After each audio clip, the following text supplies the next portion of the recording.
I just got out of the theaters from witnessing Beetlejuice on the big screen at a sold out showing. So with that being said, guys, let's go ahead and discuss this film. Let's get into the movie review. Let's go.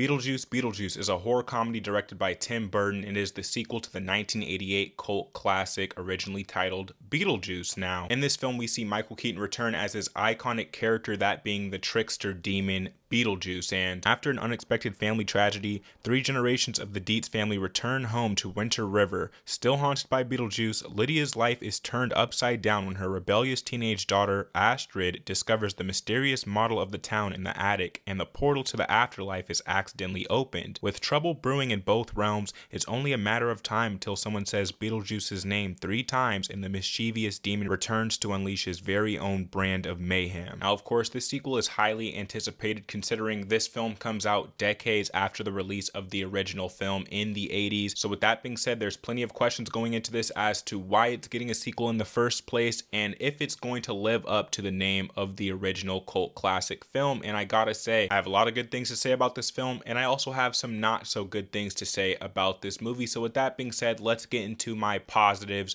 for Beetlejuice. Starting with Beetlejuice himself, who of course is played by Michael Keaton inside of this film. I gotta say, Michael Keaton does a fantastic job returning as this character. He's just as creepy, just as disgusting, or as weird and disturbing as he was in the first film, and of course those are all very good things for this horror character. Now, he's up to his usual tricks inside of this film, and you even get a bit of a backstory in the beginning of this film for the Beetlejuice character, and you get a slight glimpse into what he was like when he was actually alive, which I found very interesting. Now, of course, in the first film, Beetlejuice has this fixation with Winona Ryder's character, Lydia Deetz, who does make a return inside of this movie. It was great to see Winona Ryder back on the big screen. I haven't seen her since, I want to say, Stranger Things on Netflix, so great to see her back taking up this role. She's playing this medium character inside of this film, one who can communicate with ghosts and has now gotten riches and fame off of this ability of hers, making her somewhat of a household name inside of her hometown, which her daughter inside this film, Astrid Deetz, is not very fond of. But when this film begins, is mourning the loss of her father, and that situation is driving a wedge in between her and her mother, creating conflict inside of the Deetz family. Now, Astrid Deetz is played by Jenna Ortega inside of this film. I think she was a great addition to this Beetlejuice universe. She kind of is the anchor inside of this movie to bringing in the young audience to want to watch a sequel to a 1988 film. So you get this nice blend of an older crowd and a younger crowd, and this movie knows how to blend it perfectly into what is a family film here. Now, the cast in this film is amazing. They bring in all of these classic characters and they mix it with some new characters such as Jenna Ortega's Astrid,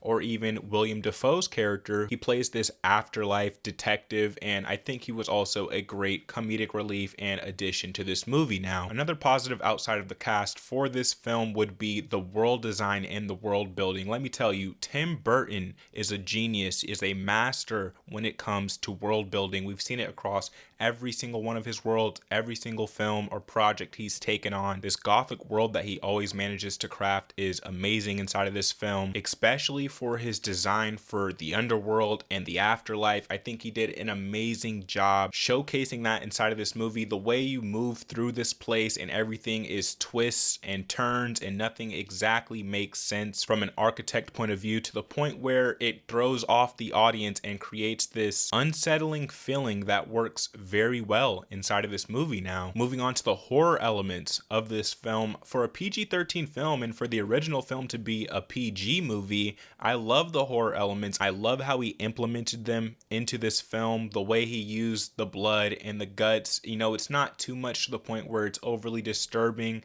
but it's just enough to where this can still be considered a horror movie, and we're still playing around the elements of death, which this movie touches quite a lot on throughout this entire film. From the opening of this film to the ending of this movie, you are discussing very dark subject matter, and our characters are finding a way to mourn, and when they end up in the afterlife, they have to deal with the fact that their physical life is over and they're now moving on to this second stage. So those layers of depth inside of this film and the way Tim Burton addressed these very serious topics and issues and had our characters deal with them I thought that was all great inside of this movie. He's riding a very thin line between horror and comedy, and I think he did a great job, not only with the horror elements, but also with the comedy elements, which is a very big part of this film. There's jokes the entire way through, a lot of them coming from Beetlejuice's character, and I think he definitely has the best comedic moments inside of this film. There's a lot of great bits, there's some body horror, there's some great one-liners, and they're all implemented great inside of this movie. Michael Keaton does a great job delivering these comedic sequences, and he was identical inside of this film to the younger version of himself playing Beetlejuice in the original first movie. Now, something else that worked very well inside of this film was the runtime of this movie. It comes in at about an hour and 44 minutes. I think that is a perfect runtime for a comedy. It's about 10 minutes longer than the original, and I think it works great. The pacing is very smooth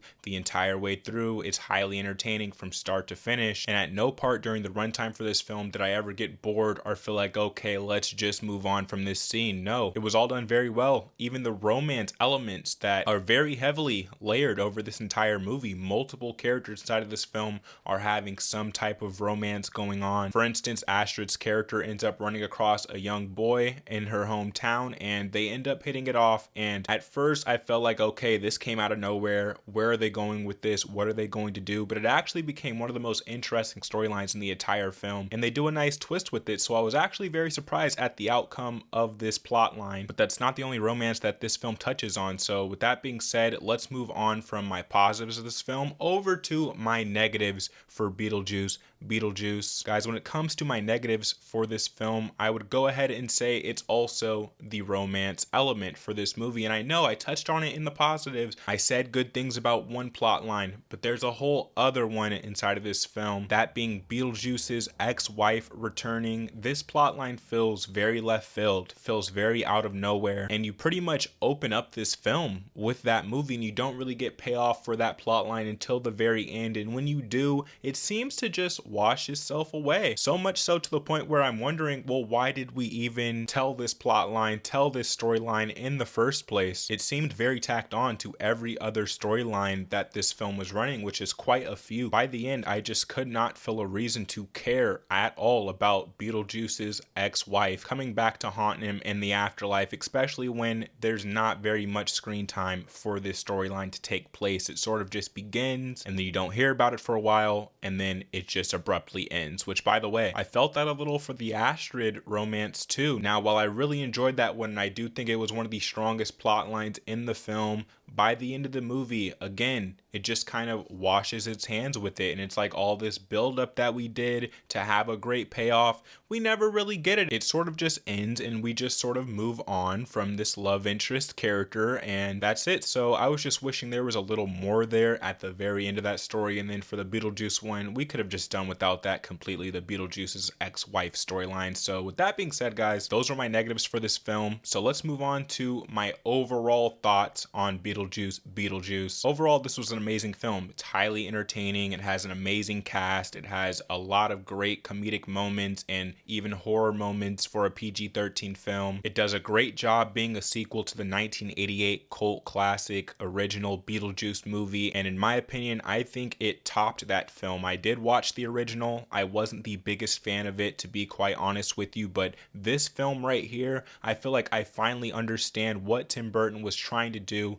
with the original Beetlejuice film. It just all blended and worked perfectly together, so much so to the point where I'm going to go and give the original film another chance because I enjoyed this movie so much. From the characters to the world design to the creepy elements, even all the way to the more silly and goofy parts of this film, so much so that it feels like it came out of the 80s itself. There's so many positives to say about this film outside of the little negative nitpicks I had for the romance sector in certain areas. So with that being said, let's go ahead and drop the official rating for Beetlejuice. I give this film a 8.5 out of 10. It gets the 8.5 out of 10. A great time at the theaters, a great sequel, a highly anticipated film being released and actually living up to expectations, and in my opinion, exceeding expectations. And a sequel so good that it makes me rethink my opinion on the original film and makes me even want to revisit it. So with that being said, I would highly recommend you go check this film out in theaters on the big screen. Go support this movie at the box office. If you've seen Beetlejuice, let me know your thoughts on this film down in the comment section down below. If you haven't seen it, let me know down below if you plan on going to see it, and if that does end up happening, come back to the video, leave your opinion, leave your own review for this movie. I would love to know your thoughts and your takes on this sequel. Now, with that being said, if you don't know what we do here on Demigod ENT, we do film and TV reactions and reviews. So if you're interested in any of this movie-based content, you're in the right place. Hit subscribe,